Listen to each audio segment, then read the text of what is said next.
இந்தியாவின் முதல் வந்தே பாரத் ஸ்லீப்பர் ரயிலுக்கான வழித்தடம் குறித்தான தகவல் தற்போது வெளியாகி இருக்கின்றது.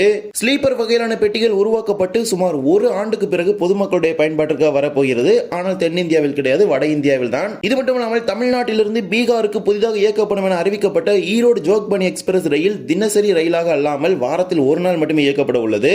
எதற்காக இந்த திடீர் மாற்றம்? இது அம்ரித் பாரத் ரயிலாக வரப்போகிறதா? தெற்கு ரயில்வேயின் முதல் அம்ரித் பாரத் ரயிலுக்கான ஒரு முயற்சியா இது? வாங்க இந்த வீடியோல விரிவாக இதை பற்றி பார்க்கலாம். சேனல் புதுசா இருந்தீங்கன்னா மறக்காம சப்ஸ்கிரைப் பக்கத்துல இருக்க பெல் ஐகானை போட்டுருங்க. அப்பதான் நம்ம போற ஒரு வீடியோட நோட்டிபிகேஷன் உடனுக்குடன் வரும். வாங்க வீடியோக்குள்ள போகலாம். செப்டம்பர் 1, 2024 இந்தியாவின் முதல் வந்தே பாரத் படுக்கை வசதி கொண்ட ரயிலுக்கான முதல் பெட்டிகள் BEML பெங்களூரில் உள்ள தொழிற்சாலையில் உருவாக்கப்பட்டு பொதுமக்களுக்காக BEML ஃபேக்டரியில் காண்பிக்கப்பட்டது.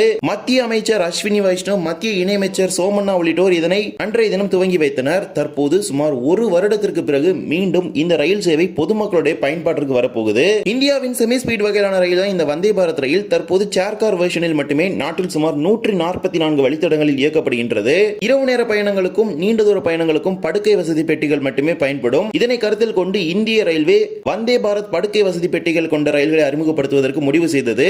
அதன் அடிப்படையில் BEML பெங்களூரு தொழிற்சாலையில் முதல் வந்தே பாரத் படுக்கை வசதி ரயிலானது உருவாக்கப்பட்டது. தற்போது இந்தியாவில் உள்ள அனைத்து பெட்டி தயாரிக்கக்கூடிய தொழிற்சாலைகளிலும் சேர் கார் வகையிலான வந்தே பாரத் ரயில் தயாரிப்பை குறைத்துவிட்டு படுக்கை வசதி கொண்ட வந்தே பாரத் ரயில்களின் தயாரிப்பை அதிகரிச்சிருக்கிறாங்க. இந்தியாவின் முதல் வந்தே பாரத் ஸ்லீப்பர் ரயிலானது டெல்லியில் இருந்து பீகார் மாநிலத்தை இணைக்கும் வகையில் இயக்கப் போவதாக தற்போது ஒரு அறிவிப்பு வெளியாகி இருக்கின்றது. டெல்லியில் இருந்து பிரயாக்ராஜ் வழியாக பீகார் மாநிலத்தின் தலைநகரான பாட்னா வரை இந்த இந்தியாவின் தலைநகரான டெல்லியில் இருந்து பீகார் மாநிலத்தின் தலைநகரான பாட்னா வரை பிரயாக்ராஜ் வழியாக இந்த வந்தே பாரத் ஸ்லீப்பர் ரயிலை அறிமுகப்படுத்துவதற்கு இந்திய ரயில்வே முடிவு செய்திருக்கின்றது. தற்போது நாட்டின் பல்வேறு பகுதிகளில் இருந்து பீகார் மாநிலத்தை இணைக்கும் வகையில் பல்வேறு புதிய ரயில்களும் அம்ரித் பாரத் உள்ளிட்ட பல்வேறு ரயில்கள் அறிமுகப்படுத்தப்பட்டு வருகின்றது.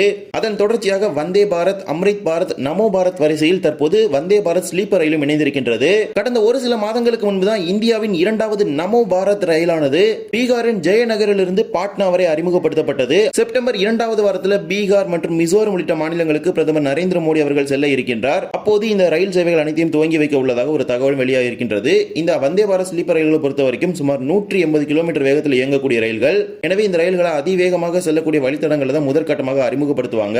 போக போக தான் ஒவ்வொரு குறிப்பிட்ட வழித்தடங்கள்ல இந்த ரயில்களை பாத்தீங்கன்னா அதன் தயாரிப்பை பொறுத்து ஒவ்வொரு தேவையான வழித்தடங்களை அறிமுகப்படுத்துவாங்க. தற்போது டெல்லியிலிருந்து பாட்னா செல்லக்கூடிய ராஜ்தானி எக்ஸ்பிரஸ் ரயிலின் கட்டணத்தை விட 20% கட்டணமானது அதிக அளவில் இந்த ரயிலில் இருக்கும் என கருதப்படுகின்றது. ஏனென்றால் பல அதிநவீன வசதிகளுடன் கூடிய இந்த வந்தே பாரத் ஸ்லீப்பர் ரயிலானது ஒரு செமி ஸ்பீட் வகையிலான ரயில் ஆகும். எனவே அதற்கேற்றாற்போல தான் கட்டணத்தை நிர்ணயிப்பாங்க. எனவே இந்தியாவின் முதல் ஸ்லீப்பர் வகையிலான ரயில் டெல்லி மற்றும் பாட்னா இடையே அறிமுகப்படுத்தப்பட உள்ளது பிரயாக்ராஜ் வழியாக. அதற்கான தேதியை மிக விரைவில் இந்திய ரயில்வே வெளியிட இருக்கின்றது. இதேபோல ஒரு சில மாதங்களுக்கு முன்பு மத்திய ரயில்வே அமைச்சர் அஸ்வினி வைஷ்ணவ் அவர்கள் பீகார் மாநிலத்தின் ஜோக்பனியில் இருந்து தமிழ்நாட்டின் ஈரோடு வரை புதிய தினசரி ரயில் அறிமுகப்படுத்தப்படும் என்கிற ஒரு அறிவிப்பை வெளியிட்டிருந்தாரு. அது தொடர்பான ஒரு வீடியோவை நம்ம பதிவு செய்திருப்போம். நிறைய பேர் பார்த்திருப்பீங்க, நிறைய பேர் கமெண்ட் பண்ணியிருந்தீங்க. இந்த ஜோக்பனி என்பது நேபாளுக்கு அருகாமையில் இருக்கக்கூடிய ஒரு ரயில் நிலையமாகும். ஜோக்பனி தாண்டிட்டா நேபாள் வந்துடும். இந்த பகுதிகளுக்கு தற்போது தென்னிந்தியாவில் இருந்து எந்த ஒரு ரயில் சேவைகளுமே கிடையாது. வட பகுதிகளில் மட்டும்தான் இணைக்கும் வகையில் இந்த ஜோக்பனிலிருந்து ரயில் சேவைகள் இயக்கப்படுகின்றது. இந்நிலையில் தான் தென்னிந்திய நகரங்களை இணைக்கும் வகையில் ஜோக்பனியிலிருந்து ஈரோடுக்கு புதிய ரயிலை அறிமுகப்படுத்துவதற்கு முடிவு செய்தது இந்திய ரயில்வே. ஆனால் முன்னதாக இந்த ரயில் தினசரி ரயிலாக அறிமுகப்படுத்தப்படும் என ரயில்வே அமைச்சர் தெரிவித்திருந்த நிலையில் தற்போது அது வாரத்தில் ஒரு நாள் மட்டுமே இயக்கப்பட உள்ளது. இதற்காக இந்த திடீர் மாற்றம் என்றால் பராமரிப்பு வசதிகளில் சில மாற்றங்கள் செஞ்சிருக்காங்க. மேபி அதுதான் ஒரு ரீசனா இருக்கும். ஜோக்பனி ரயில் நிலையத்தை பொறுத்த வரைக்கும் இப்போது அங்க பிட்லைன் கன்ஸ்ட்ரக்ஷன் ஒர்க்ஸே போயிட்டு இருக்குது. பிட்லைன் இருந்தால் மட்டும்தான் செகண்டரி மெயின்டெனன்ஸ் பண்ண முடியும். ஏன்னா ஒரு லாங் டிஸ்டன்ஸ் ட்ரெயினா போகும்போது அதோட ஆரிஜினேஷன் ஜோன்ல பாத்தீங்கன்னா பிரைமரி பண்ணுவாங்க. அதாவது இந்த ட்ரெயின் ஆபரேட் பண்ண போறது யாருன்னா நம்ம சதர்ன் ரயில்வே, தெற்கு ரயில்வே தான் இந்த புது ட்ரெயின் ஆபரேட் பண்ண பிளான் பண்ணியிருந்தாங்க.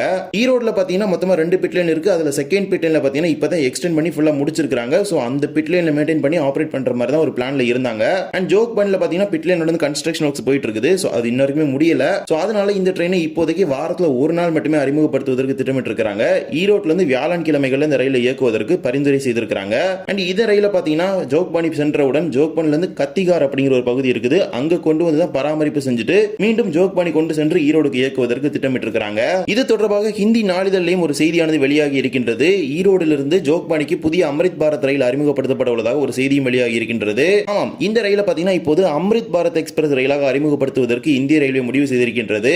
நமது தெற்கு ரயில்வே மண்டலத்தின் முதல் அம்ரித் பாரத் எக்ஸ்பிரஸ் ரயிலாக இது அமையும். அறிமுகப்படுத்தப்பட்டால் நார்த் ஈஸ்ட் ஃப்ரண்டியர் ரயில்வே என்று அழைக்கக்கூடிய இந்த ரயில்வே மண்டலம் தான் இந்த ஜோக்பனி பகுதிகளை உள்ளடக்கி இருக்குது. அவங்க இப்போது மெயின்டெனன்ஸ்க்கு பாத்தீங்கன்னா ஃபீசிபிலிட்டி எல்லாமே கொடுத்துட்டாங்க.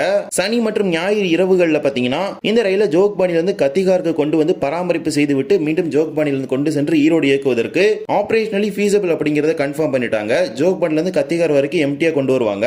இந்த மாதிரி எம்டியா இந்த ஒரு ட்ரெயின் கொண்டு வர போறது கிடையாது. இந்த மாதிரி நிறைய ட்ரெயின்ஸ் பாத்தீங்கன்னா நிறைய ஸ்டேஷன்ல இருக்குது. குறிப்பா நம்ம ராமேஸ்வரம்ல இருந்து அயோத்தியா போற ஸ்ரதா சேது எக்ஸ்பிரஸ்லாம் பாத்தீங்கன்னா அயோத்தியால பிட்லைனே கிடையாது. அதுக்காக அயோத்தியால பாத்தீங்கன்னா பேசஞ்சர்ல இருந்து இறக்கி விட்டு செகண்டரி மெயின்டெனன்ஸ்க்காக அகைன் சுல்தான்பூர் வருது இந்த ட்ரெயின். சுல்தான்பூர்ல செகண்டரி மெயின்டெனன்ஸ் எல்லாம் முடிச்சிட்டு அகைன் அயோத்தியா போய் ராமேஸ்வரத்துக்கு வந்துட்டு இருக்குது. இது மாதிரி தான் ஒரு பிரைமரி மெயின்டெனன்ஸ் பண்ற ட்ரெயின் நம்ம சதர்ன் ரயில்வே ரன் ஆயிட்டு இருக்குது. அதுதான் மன்னார்குடி ஜோத்பூர் எக்ஸ்பிரஸ். அது மன்னார்குடில இருந்து ஆபரேட் ஆனாலும் அதுக்கான பிரைமரி மெயின்டெனன்ஸ் பாத்தீங்கன்னா திருச்சிராப்பள்ளில தான் பண்றாங்க.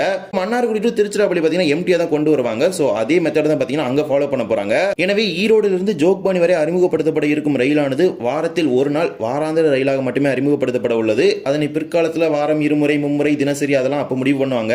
பட் இப்போதைக்கு இது ஒரு வாராந்திர அம்ரித் பாரத் எக்ஸ்பிரஸ் ரயிலாக அறிமுகப்படுத்தப்பட உள்ளது. ஒரு ஏசி பெட்டி கூட இல்லாத ரயில் தான் இந்த அம்ரித் பாரத் ரயில். நடுத்தர மக்கள் பயணிப்பதற்கான ஒரு அருமையான ரயிலாக அறிமுகப்படுத்தப்பட்ட ரயில் தான் இந்த அம்ரித் பாரத் எக்ஸ்பிரஸ் ரயில். அது நமது தமிழ்நாட்டில் முதல் வழித்தடமாக ஈரோடு இருந்து ஜோக்பானிக்கு இயங்க இருக்கின்றது. செப்டம்பர் 2வது வாரத்தில் பிரதமர் நரேந்திர மோடி அவர்கள் பீகாருக்கு செல்ல இருப்பதாக ஒரு தகவல் கிடைக்கப்பட்டுள்ளது. எனவே அப்போது இந்த ரயில் சேவை துவங்கப்படுவதற்கான அதிகளவான வாய்ப்புகள் இருக்கின்றது. இது தொடர்பான அதிகாரப்பூர்வ தகவலை மிக விரைவில் வெளியிட இருக்கிறாங்க. இந்த புதிய ஈரோடு ஜோக்பானி எக்ஸ்பிரஸ் ரயில் பற்றி தங்களுடைய கருத்துக்களை கமெண்ட் செக்ஷன்ல சொல்லிட்டு போங்க. இந்த ஒரு வீடியோல தான் இந்த வீடியோ பிடிச்சிருந்தா மறக்காம like and share and subscribe பக்கத்துல இருக்க பெல் ஐகானை போட்டுருங்க. அப்பதான் நம்ம போடுற ஒரு வீடியோட நோட்டிபிகேஷன் உடனுக்குடன் வரும். இன்னொரு வீடியோ சந்திக்கலாம். தேங்க்ஸ் ஃபார் வாட்சிங்.